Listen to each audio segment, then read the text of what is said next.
സുകുമാർ സംവിധാനം ചെയ്ത Pushpa the rule അഥവാ പുഷ്പ 2 ഇപ്പം 1000 കോടി കളക്ഷൻ കഴിഞ്ഞിരിക്കുകയാണ്. വെറും 6 ദിവസം കൊണ്ടാണ് സിനിമ ഈ നേട്ടം കൈവരിച്ചിട്ടുള്ളത്.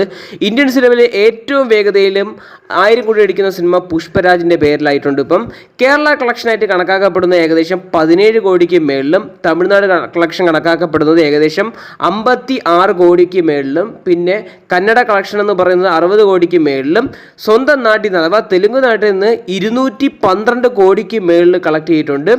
അത് നല്ല റെക്കോർഡാണ് സിനിമയ്ക്ക്.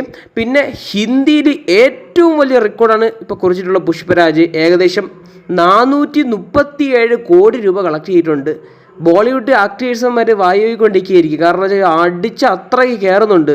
ഒരു ബോളിവുഡ് സിനിമയെക്കാളും ഒരു ബോളിവുഡ് ആക്ടേഴ്സിനെക്കാളും നല്ല വൃത്തി ഹിന്ദിയിൽ കളക്ഷൻ കിട്ടുന്നു പുഷ്പരാജിന്. അപ്പം ഇനി എങ്ങനെ പോയാലും സിനിമ ബാഹുബലി റെക്കോർഡ് തകർക്കാൻ നല്ല ചാൻസ് ഉണ്ട്, അത് ഉറപ്പായിരിക്കും ഏകദേശം.